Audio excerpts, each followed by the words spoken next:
साथियों, मैं प्रिंस स्वागत करता हूं आपका आपके अपने YouTube चैनल नैन आईएएस पर।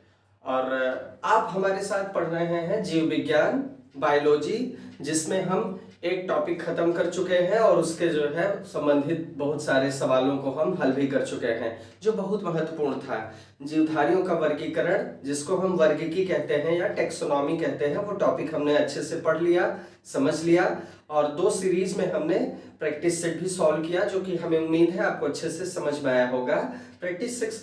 जो भी प्रैक्टिस सेट का सेशन है वो आगे हम कंटिन्यू रखेंगे, लेकिन आज से हम एक नया टॉपिक शुरू करेंगे जो आपके लिए बहुत महत्वपूर्ण है। बायोलॉजी में यहाँ से चीज़ों की शुरुआत होती है। कुछ ऐसे प्रश्न होते हैं जो यहाँ से जरूर पूछे जाते हैं हर परीक्षाओं में। तो आइए दोस्तों, आज हम जो टॉपिक लेके चल रहे हैं वो टॉपिक देखते हैं क्या है हमारा। वो है कोशिका। आइए देखते हैं दोस्तों, आज का हमारा टॉपिक क्या है? कोशिका। वो टॉपिक क्या है? वो टॉपिक है हमारा कोशिका, जिसको हम क्या कहते हैं? सेल कहते हैं। ठीक है, हम क्या कहते हैं? इसको हम कहेंगे सेल। ठीक है, कोशिका या कोशा। आइए दोस्तों, इसके बारे में जानते हैं कि कोशिका क्या है। देखिए, किसी भी जीव की प्राइमरी यूनिट जो होती है वो कोशिका होती है। प्राइमरी यूनिट मतलब हर सजीव की प्राथमिक इकाई। किसी भी सजीव की प्राथमिक इकाई, प्राथमिक इकाई, ये प्राथमिक इकाई क्या है? यही प्राथमिक इकाई है कोशिका। ठीक है, ये है कोशिका, जिसको हम क्या कहते हैं? सेल कहते हैं। अब देखिए, हमने जब सजीव की बात की तो इसका मतलब ये नहीं है कि निर्जीव वस्तुओं में कोशिका नहीं पाई जाती। निर्जीव की हम यहाँ चर्चा नहीं करेंगे, क्योंकि हम सजीव विज्ञान ही पढ़ रहे हैं। तो हमको जानना है कि सजीव की जो प्राथमिक इकाई है वो क्या है? वो कोशिका है। ठीक है दोस्तों, चलिए ठीक है, इतनी बात आपको समझ में आ गई। अब ये सजीव की प्राथमिक इकाई तो है, लेकिन किस संदर्भ में है? तो देखते हैं। संरचनात्मक और क्रियात्मक। क्या? क्रियात्मक। ये किसी भी सजीव की संरचनात्मक और क्रियात्मक इकाई है। संरचनात्मक मतलब जो संरचना बनी होती है किसी भी जीव के शरीर की, उसकी सबसे छोटी यूनिट या सबसे छोटी इकाई है ये संरचना के स्तर पे।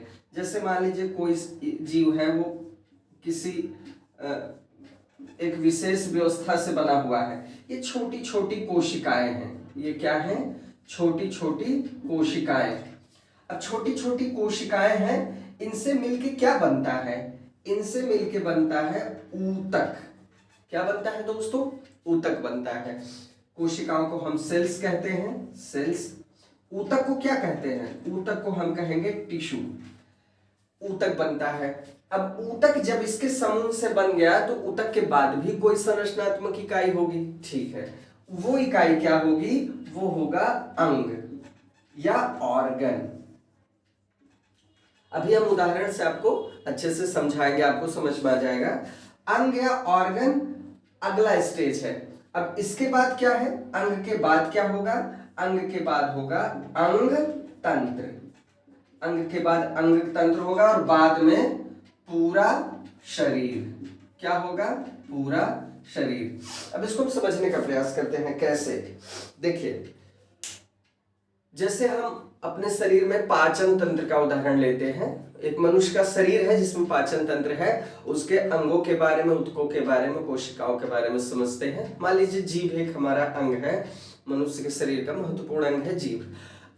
अब जीभ जो है अंग है।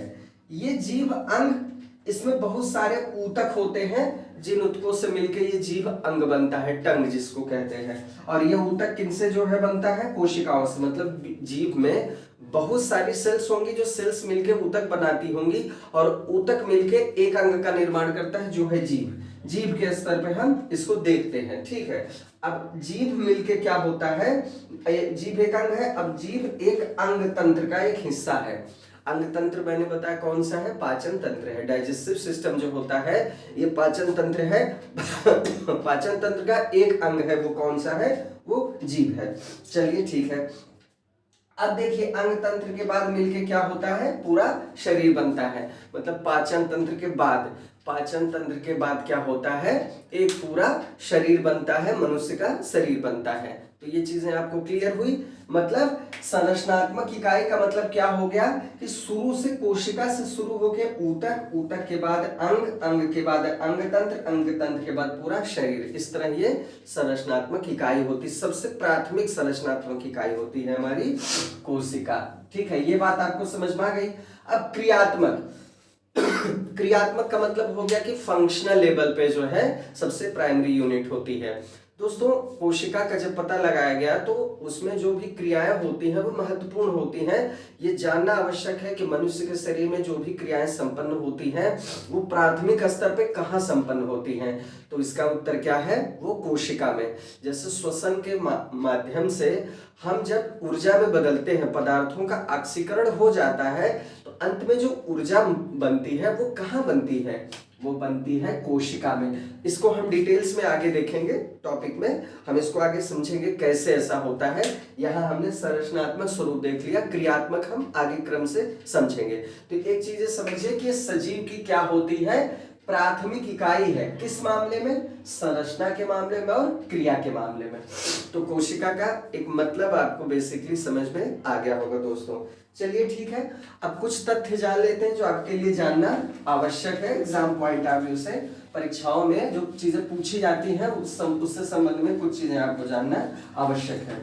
वो क्या है दोस्तों, वो ये है कि कोशिका जो होती है, इस शब्द का सबसे पहले पता किसने लगाया या कोशिका की खोज किसने की। ठीक है, ये सवाल आपसे पूछा जाएगा कि कोशिका की खोज किसने की। तो इसका उत्तर क्या है, 1665 में कोशिका की खोज होती है। किस नाम से, कोशा नाम से।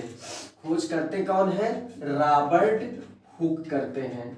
रॉबर्ट हुक ने सूक्ष्मदर्शी की मदद से, क्योंकि माइक्रोस्कोप से इसको देखा जा सकता है, तो रॉबर्ट हुक ने इसकी खोज की। और एक चीज और ध्यान देने वाली बात है, कार्क, कार्क एक पदार्थ होता है, निर्जीव होता है, ये भी ध्यान दीजिएगा, ये निर्जीव है। ठीक है, ये निर्जीव पदार्थ है। इसकी कोशिकाओं की खोज की किसने, रॉबर्ट हुक ने। अब नोटिस करने वाली बात यह है कि पहली जो कोशिका खोजी गई इनके द्वारा वो क्या थी, निर्जीव कोशिका, निर्जीव कोशिका। ठीक है, निर्जीव कोशिका की खोज की और इसको इन्होंने नाम क्या दिया दोस्तों, कोशा नाम दिया। क्या नाम दिया इन्होंने, कोशा। अब देखिए अगर ये सवाल पूछा जाए कि कोशिका की खोज किसने की, तो आप क्या बताएंगे, रॉबर्ट हुक। लेकिन अगर ये पूछा जाए कि सजीव कोशिका की खोज किसने की, तब आप एक दूसरा नाम बताएंगे। 1674 में एंटोनी वान ल्यूवेनहॉक, केवल इतना नाम आप याद रख लीजिए, आपका काम हो जाएगा। ल्यूवेनहॉक ने 1674 में किसकी खोज की, जीवित कोशिका का पता लगाया। जीवित कोशिका का पता लगाया, मतलब जीवित कोशिका को किसने खोजा, ल्यूवेनहॉक ने। तो ये दो चीजें आपको जानना जरूरी है, ये दो चीजें आपको जानना जरूरी है। अब इसमें एक नाम और मिलता है दोस्तों, ठीक है, स्लाइडेन और स्वान का। ठीक है, स्लाइडेन और स्वान का नाम मिलता है, वो भी मैं आपको बता दूं। अब ये तो हो गए दो नाम, कोशिका शब्द, कोशिका की खोज किसने की इसके बारे में।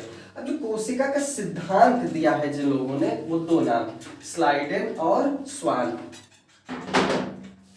कोशिका सिद्धांत का पता किसने लगाया, किसने स्थापित किया। कोशिका सिद्धांत के लिए जो नाम आपके लिए जानना जरूरी है वो है स्लाइडेन और दूसरा नाम है स्वान। स्लाइडेन और स्वान ने क्या किया, कोशिका सिद्धांत दिया। ठीक है, तो इतनी बातें आपको एग्जाम के लिए जरूरी हैं। अगर पूछा जाए कि कोशिका का पता किसने लगाया, तो 1665 में रॉबर्ट हुक ने लगाया, लेकिन ये निर्जीव कोशिका थी, इसको इन्होंने नाम क्या दिया, कोशा नाम दिया। अब अगर ये पूछा जाए जीवित कोशिका का पता किसने लगाया, तो 1674। सन बहुत इंपॉर्टेंट नहीं है लेकिन नाम बहुत इंपॉर्टेंट है। ल्यूवेनहॉक ने सजीव कोशिका का पता लगाया। ठीक है, दो चीजें क्लियर हुई। कोशिका सिद्धांत किसने दिया, तो कोशिका सिद्धांत दिया स्लाइडेन और स्वान ने। तो ये बिल्कुल क्लियर हो गया आपके लिए। और कोशिका है क्या, तो आपने समझ लिया कि ये किसी भी सजीव की प्राथमिक इकाई है, संरचनात्मक और क्रियात्मक। ठीक है, अब ये कोशिका स्वतः जनन करने में इसकी विशेषता क्या है, ये स्वतः जनन करने में सक्षम है, स्वतः जनन करने में सक्षम। इसका मतलब ये हो गया कि देखिए कोशिका अपना विभाजन करने में सक्षम है, स्वतः जनन कर सकती है। अमीबा जैसे जीव में आपने देखा होगा कोशिका के विभाजन द्वारा जो है दूसरा जीव निर्मित हो जाता है, तो स्वतः जनन करने में ये सक्षम होती है। चलिए और भी महत्वपूर्ण और रुचिकर बातें जान लेते हैं कोशिका के बारे में, और कुछ बातें समझते हैं कि क्या है ऐसी चीजें जो हमें कोशिका के बारे में जानना जरूरी। अच्छा, इसे सूक्ष्मदर्शी से देखा जा सकता है, क्योंकि आपने देखा कि कोशिका जो है काफी सूक्ष्म होती है, प्राथमिक इकाई होती है, लेकिन ऐसा नहीं है, कोशिका बड़ी भी हो सकती है, सूक्ष्म भी हो सकती है। तो हम आकार के बारे में थोड़ा चीजों को देखते हैं, समझने का प्रयास करते हैं। आकार 0.5 माइक्रोन से, या ऐसे लिख लीजिए 0.5 से 20 माइक्रोन तक। ठीक है, इसका साइज हो सकता है, मतलब कम से कम 0.5 और अधिक से अधिक 20 माइक्रोन व्यास तक का इसका साइज हो सकता है। सबसे सूक्ष्म कोशिका, अगर ये सवाल पूछा जाए आपके मन में आ रहा हो सबसे सूक्ष्म कोशिका कौन सी है, तो वो है माइकोप्लाज्मा। माइकोप्लाज्मा, माइकोप्लाज्मा क्या है दोस्तों, हमने जैव विकास के क्रम में देखा है कि जब सबसे पहले जो है प्रोकैरियोटिक कोशिकाएं बनी। प्रोकैरियोटिक मतलब आदि कोशिकाएं, अभी हम आगे आपको और क्लियर करेंगे प्रोकैरियोटिक कोशिकाओं में और यूकैरियोटिक कोशिकाओं में अंतर क्या है, वहां हम आपको और अच्छे से चीजों को समझाएंगे। तो देखिए जो ये जीवाणु है, जो नील हरित शैवाल है, नील हरित शैवाल जिनको ब्लू ग्रीन एल्गी भी बोलते हैं, बैक्टीरिया है, नील हरित शैवाल है, माइकोप्लाज्मा है। तो माइकोप्लाज्मा सबसे सूक्ष्म होते हैं, सबसे सूक्ष्म जीवाणु है माइकोप्लाज्मा। इनका आकार सबसे सूक्ष्म होता है, एक कोश के जीव होते हैं, तो सबसे छोटी कोशिका क्या हुई, माइकोप्लाज्मा। सबसे बड़ी कोशिका कौन सी है दोस्तों, चलिए इसको थोड़ा सा समझते हैं कैसे। मनुष्य के शरीर में ये भी हम देखेंगे कि मनुष्य के शरीर में सबसे बड़ी कौन कोशिका है। अब देखिए अंडे से आप परिचित होंगे, ये है अंडा। अंडे के बीच में जो है एक योक पाया जाता है, इसको हम पीतक कहते हैं या योक, योक या इसको जर्दी भी कहते हैं, जो भी कह लीजिए, जर्दी, योक या पीतक। पीला भाग होता है अंडे का, ये जो पीला भाग है ये क्या है, एक कोशिका है। ये क्या है, एक कोशिका, ये कोशिका का उदाहरण है। मतलब इसका मतलब यह है कि आप नंगी आंखों से इसको देख पा रहे हैं, मतलब कोशिका इतनी भी बड़ी होती है कि आप नंगी आंखों से भी देख सकते हैं, सूक्ष्म कोशिकाओं को आप नहीं देख सकते। तो ये जो है क्या है, एक कोशिका है। इसका मतलब यह हो गया कि अगर सबसे बड़े साइज का अंडा हो तो वो सबसे बड़ी कोशिका होगी। शुतुरमुर्ग के बारे में आपने सुना होगा, शुतुरमुर्ग क्या है, पक्षी है, बहुत मुश्किल से उड़ता है, ये थोड़ा बहुत उड़ सकता है लेकिन उड़ नहीं पाता अपने भारी शरीर के कारण। इसके शरीर की बनावट ही ऐसी है कि उड़ने में सक्षम नहीं है। तो शुतुरमुर्ग, शुतुरमुर्ग के साथ क्या है कि इसका अंडा जो होता है वो बहुत बड़ा होता है, सबसे बड़ा अंडा होता है इसका, सबसे बड़ा अंडा किसका होता है, शुतुरमुर्ग का। तो अगर सबसे बड़ा अंडा इसका होता है तो इसका मतलब क्लियर हो गया कि सबसे बड़ी कोशिका किसमें पाई जाएगी, शुतुरमुर्ग के अंडे में। मतलब सबसे बड़ी कोशिका कौन सी है, शुतुरमुर्ग का अंडा। ये फैक्ट आपको क्लियर हो गया होगा। सबसे बड़ी कोशिका कौन सी है, शुतुरमुर्ग का अंडा। सबसे छोटी कोशिका कौन सी है, माइकोप्लाज्मा। अब देखिए ये बातें तो एकदम स्पष्ट हो गई। पादप में भी आपको कुछ उदाहरण देते हैं, जैसे आपने गांव में देखा होगा फसलों में सन की खेती होती है, जूट की खेती होती है। तो इसमें क्या होता है कि आपने देखा होगा कि इसकी जो ऊपरी परत होती है उसको पानी में डुबो के सड़ा के निकालते हैं, तो उसके बाद उससे रेशा तैयार किया जाता है। तो आपने कभी नोटिस किया होगा कि जो ऊपर वाला छिलका है वो संपूर्ण एक कोशिका है। आपने नहीं नोटिस किया होगा, लेकिन वो क्या है, एक संपूर्ण एक कोशिका है। तो वो भी समझ लीजिए कि एक कोशिका इतनी विशालकाय है, ठीक है। वो पूरी एक कोशिका एक छिलका है, जिससे हम क्या बनाते हैं, रेशे बनाते हैं। क्या बनाते हैं, रेशे बनाते हैं, उसको परिष्कृत किया जाता है। तो सन की जो सेलुलोज का बना होता है ये हम देखेंगे। पादप कोशिका में, जंत कोशिका में जब हम अंतर देखेंगे तो ये देखेंगे कि सेलुलोज की एक परत होती है, कोशिका भित्ति जो होती है सेलुलोज की परत होती है, और वो एक कोशिका होती है इन पौधों में, ठीक है, जिसका रेशा बनाने के लिए इस्तेमाल होता है। तो ये बातें तो क्लियर हो गई। एक फैक्ट बच रहा है, वो है कि मनुष्य के शरीर की सबसे बड़ी कोशिका कौन सी है। तो आप अंदाजा लगाइए कि सबसे बड़ी कोशिका कौन सी है। तो दोस्तों जो सबसे बड़ी कोशिका होती है वो कौन सी होती है मनुष्य के शरीर में, वो कोशिका होती है तंत्रिका कोशिका। कौन सी कोशिका, तंत्रिका कोशिका। ये मनुष्य के शरीर की सबसे बड़ी कोशिका है, नर्वस सिस्टम की कोशिका है ये, नर्व सेल, ठीक है। तंत्रिका कोशिका सबसे बड़ी कोशिका है, मनुष्य के शरीर की सबसे बड़ी कोशिका, ठीक है। ये फैक्ट आप याद रखिएगा। तो बहुत सारे फैक्ट्स भी हमने देख लिए, कॉन्सेप्ट भी समझ लिया। तो हमने ये देखा कि कोशिका दरअसल है क्या, और कौन सी बातें ऐसी जो महत्वपूर्ण है एग्जाम की दृष्टि से। जैसे कोशिका शब्द का पता किसने लगाया, या कोशिका की खोज किसने की, सबसे पहले किसने नाम दिया रॉबर्ट हुक ने। कोशा, क्या नाम दिया, कोशा, जिसको हम सेल कहते हैं। और इन्होंने सबसे पहले कार्क की कोशिकाओं का पता लगाया जो निर्जीव थी। ल्यूनहॉक ने क्या किया, इन्होंने पता लगाया जीवित कोशिका का। और कोशिका सिद्धांत किसने दिया दोस्तों, स्लाइडेन और स्वान ने। ये बातें क्लियर हो गई।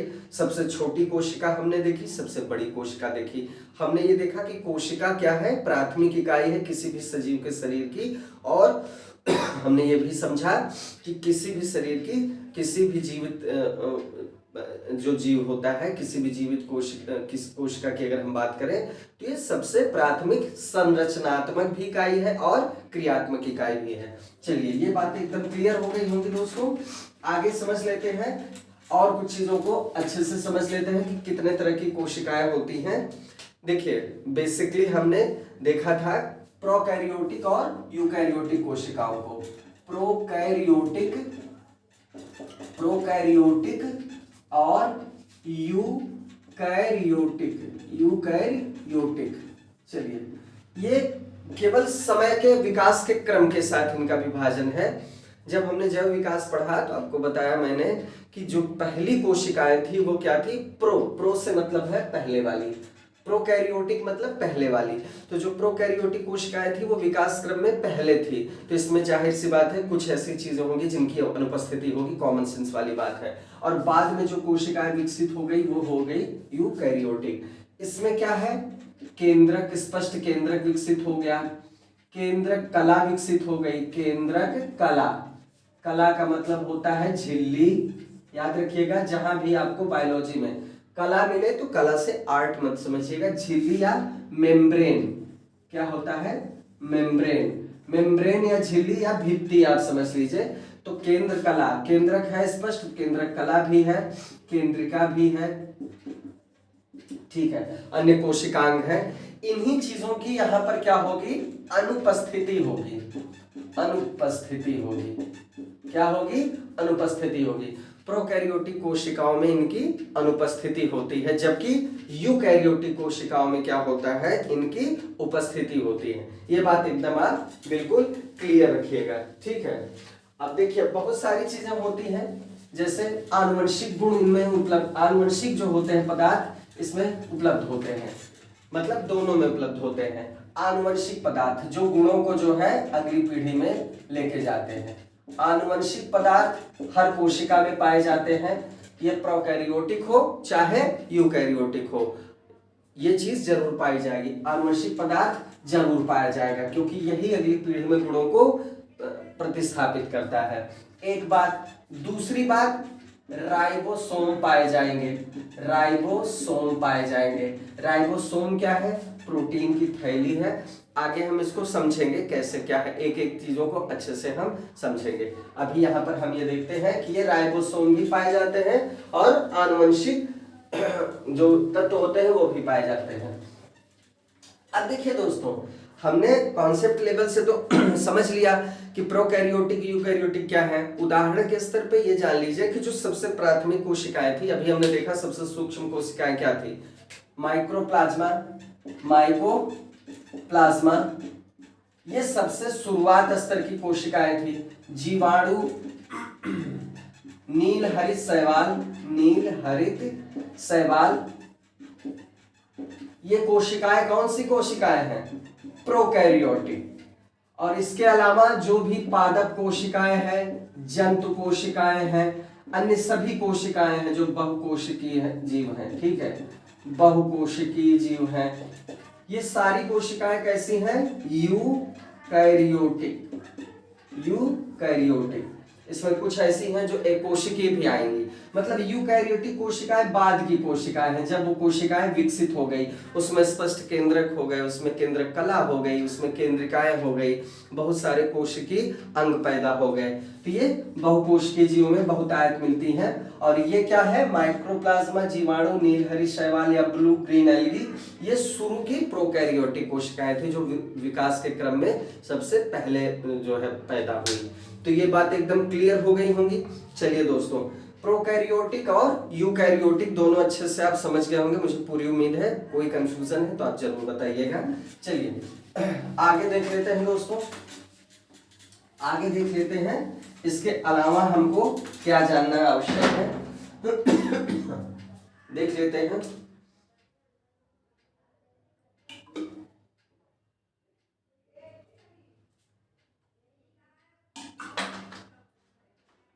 हमको ये जानना जरूरी है कि एक तो विभाजन ये हो गया। अब सजीव में कोशिकाएं होती हैं, आपको पता है सजीव में पादप कोशिकाएं भी होंगी और जंतु कोशिकाएं भी होंगी। पादप कोशिकाएं भी होंगी, जंतु कोशिकाएं भी होंगी। अब जितना भी एग्जाम की दृष्टि से महत्वपूर्ण है, उतने तथ्यों को ध्यान में रखते हुए हम डिस्कस करेंगे कि दोनों में अंतर बेसिकली क्या होता है, दोनों में क्या बेसिकली अंतर होता है। पादप कोशिकाओं में दोस्तों ये बात याद रखिएगा कि इसमें कोशिका भित्ति पाई जाती है। क्या पाई जाती है? कोशिका भित्ति, जिसको हम क्या कहते हैं? Cell wall. Cell wall. देखिए एक चीज ध्यान दीजिएगा, कोशिका झिल्ली और कोशिका भित्ति दोनों दो अलग बातें हैं। सेल मेम्ब्रेन एक अलग चीज है और सेल वॉल अलग चीज है, एकदम अलग रखिएगा, अभी बताएंगे कैसे। यहां पर ये क्या होती हैं? अनुपस्थित होती हैं। जैसे हम अपना उदाहरण लेते हैं दोस्तों, मनुष्य के शरीर का उदाहरण लेते हैं। हमारी जो स्किन होती है, हमारी स्किन पे जो है परत होती है, वो परत क्या है? हमारी जो कोशिकाएं हैं वो किससे घिरी होती हैं? कोशिका झिल्ली से। हमारी कोशिका का जो कोशिका द्रव्य होता है, जीव द्रव्य होता है, वो किससे घिरा होता है? कोशिका झिल्ली से घिरा होता है, जिसको हम सेल मेम्ब्रेन कहते हैं, ठीक है, सेल मेम्ब्रेन कहते हैं। सेल मेम्ब्रेन एक अलग बात है जो कि अर्धपारगम्य झिल्ली है, बाद में देखेंगे। कोशिका झिल्ली से हमारी कोशिकाएं घिरी रहती हैं जो कि जंतु कोशिका है, लेकिन जो पादप कोशिकाएं होती हैं उसमें इस कोशिका झिल्ली के ऊपर भी एक परत पाई जाती है, और वो परत क्या होती है? कोशिका भित्ति। हम समझाते हैं इसको अच्छे से, कैसे आप समझ पाएंगे। जैसे हमारे शरीर का उदाहरण आपने समझ लिया, कोशिका द्रव्य जो है के ऊपर एक कोशिका होती, हमारी स्किन के ऊपर भी एक कोशिका होती जिसको कोशिका झिल्ली कहते हैं। हर कोशिका कोशिका झिल्ली से घिरी होती है, हर सजीव कोशिका के ऊपर ये झिल्ली होती है। ये बात तो क्लियर हो गई। कौन सी? जंतु कोशिका के ऊपर भी होती, पादप के ऊपर भी होती, लेकिन यहाँ ये प्लस पॉइंट हो जाता है पादप कोशिका के साथ, यहाँ इस झिल्ली के ऊपर एक परत और पाई जाती है, वो होती है कोशिका भित्ति की। ये है क्या? कोशिका भित्ति की। इसको और कैसे समझेंगे आप? अब देखिए, अभी मैंने आपको उदाहरण दिया सन के पौधों का, सन के जो पौधे होते हैं उनका मैंने उदाहरण दिया आपको दोस्तों। तो सन के पौधों में आपने देखा कि उसकी जो ऊपर वाली परत होती है, ऊपर वाली परत हमने समझी कि कैसे उसको निकाल के जिस तरह उसको सड़ा के परिष्कृत किया जाता है, बाद में उससे रेशे बनते हैं, तालाब के पानी में उसको डुबो देते हैं और जब वो सड़ जाती है तो उसको निकाल लेते हैं, ठीक है, तने से उसको अलग कर लेते हैं। अब आपने देखा कि वो एक कोशिका है, पादप कोशिका में। तब समझने का प्रयास करिए कि वो जो परत है वो किसकी बनी होती है? सेलुलोज की। किसकी बनी होती है? सेलुलोज की। और जो ये परत होती है दोस्तों, यही क्या है? कोशिका भित्ति।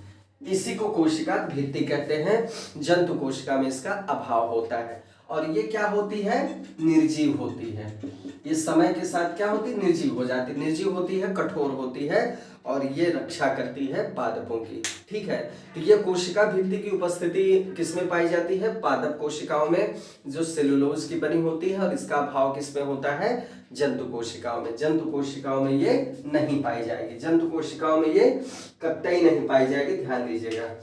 अब एक चीज और है, क्लोरोप्लास्ट। मुझे लगता है ये बात आपको समझ में आ गई होगी। हरित लवक, हरित लवक या क्लोरोप्लास्ट, इसको समझते हैं। हरित लवक, हरित लवक या क्लोरोप्लास्ट, जिसकी वजह से पादप कोशिकाओं का रंग क्या होता है? हरा होता है। हरित लवक की उपस्थिति किसमें होती है? पादप कोशिकाओं में होती है। जंतु कोशिकाओं में हरित लवक क्या होता है? हरित लवक क्या होता है दोस्तों?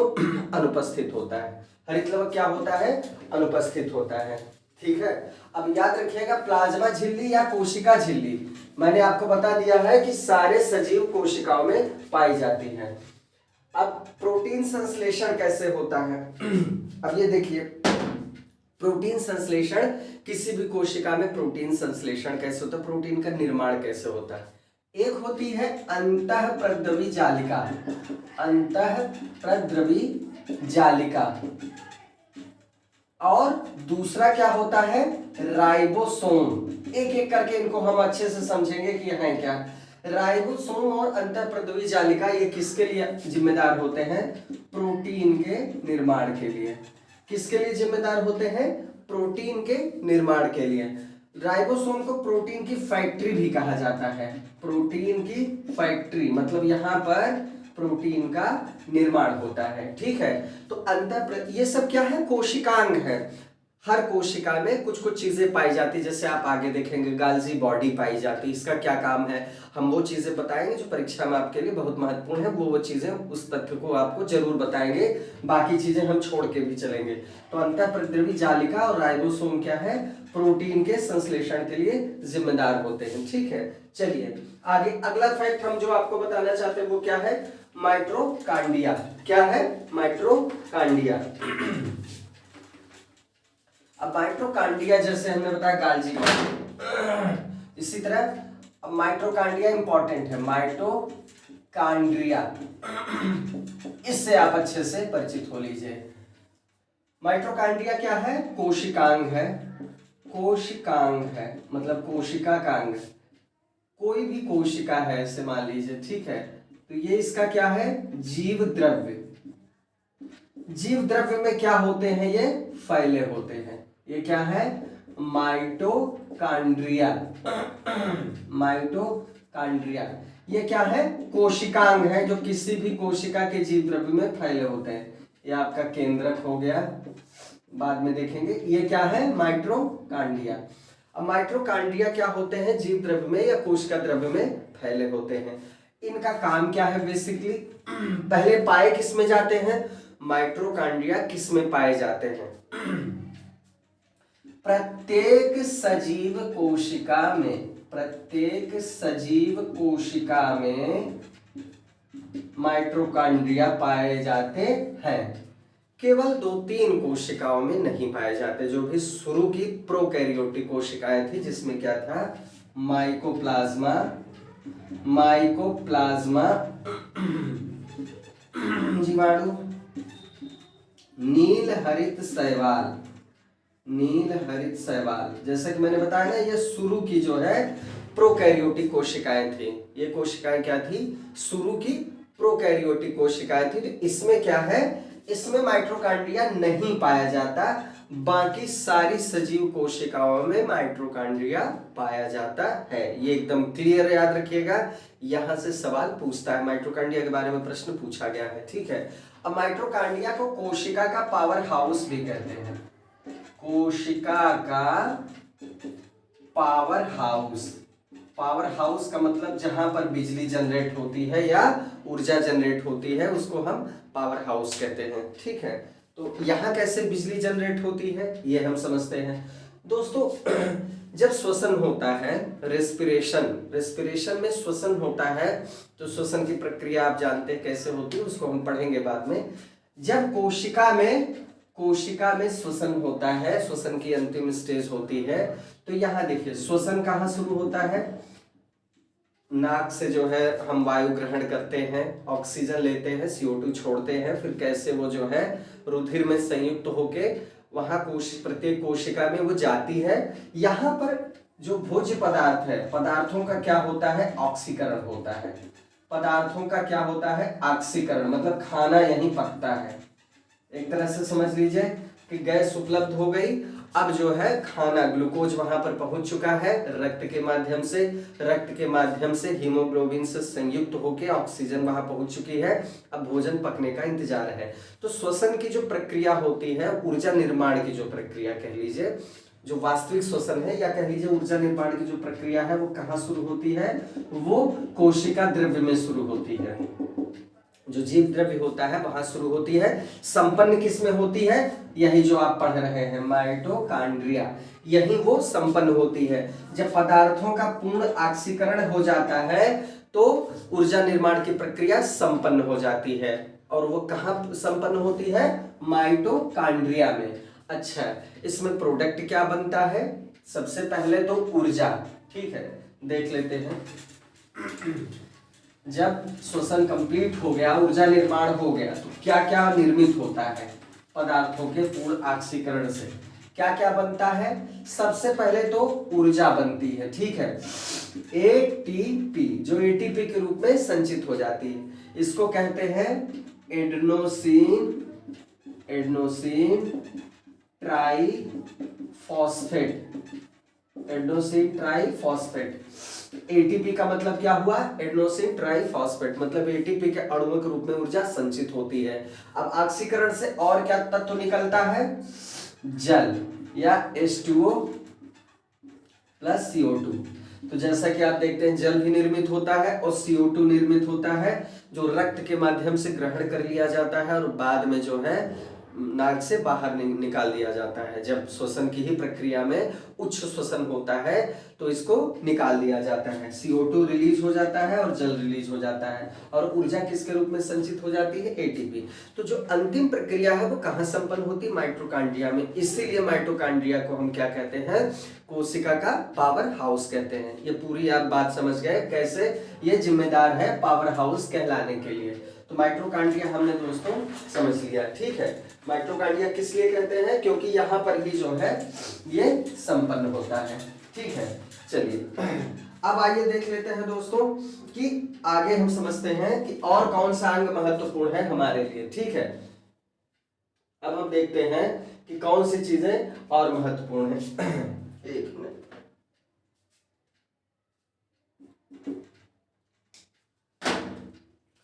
एक अंग है दोस्तों गाल्जी काय।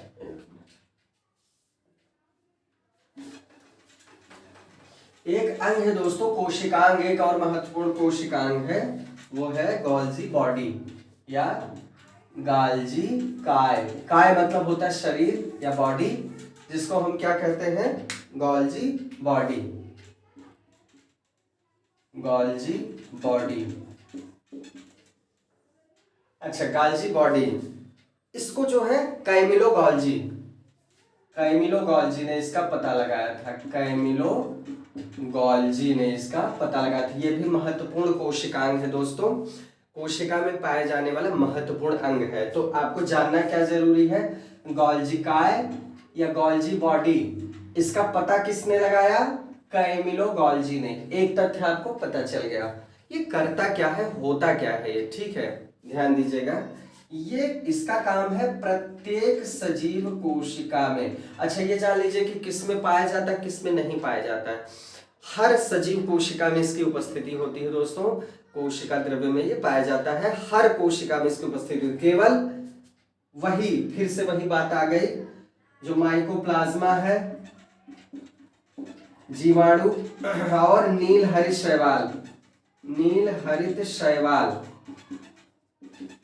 जो कि शुरू की प्रोकैरियोटिक कोशिकाएं हैं, इनको छोड़ के सारी सजीव कोशिकाओं में गोल्जी बॉडी पाई जाती है। इनको छोड़ के सारी कोशिकाओं में गोल्जी बॉडी पाई जाती है। ठीक है, अब देखिए गोल्जी बॉडी में आपको और जानना क्या जरूरी है, एंजाइम्स। एंजाइम्स और हार्मोन्स, दो चीज आप जान लीजिए।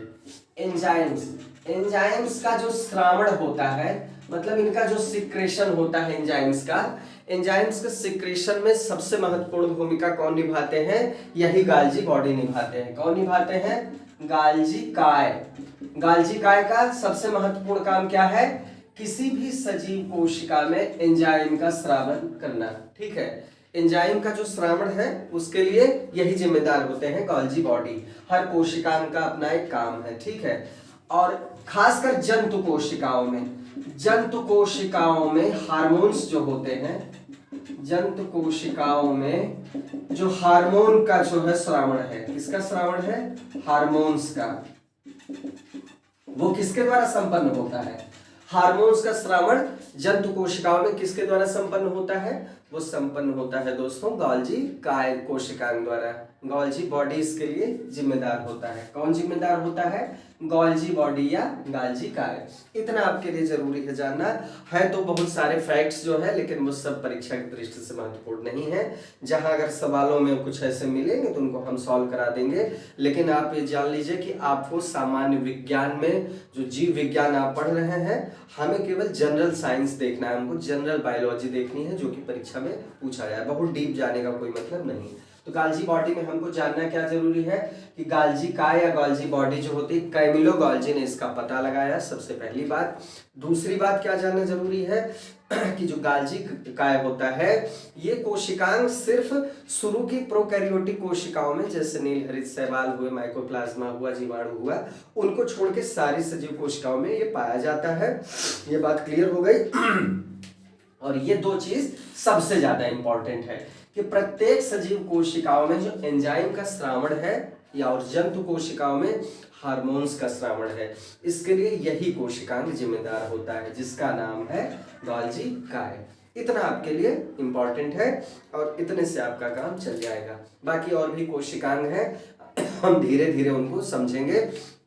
अगले टॉपिक जो बड़ा टॉपिक है, अगले टॉपिक में हम इसको कंप्लीट करेंगे कोशिका को। तो इतनी चीजें आपको अच्छे से समझ में आ गई होंगी, मुझे पूरी उम्मीद है। ठीक है दोस्तों, तो कोशिका को आपने समझा, कोशिका के कोशिकांग को समझा, कोशिका में प्रोकैरियोटिक यूकैरियोटिक कोशिकाओं में अंतर को समझा।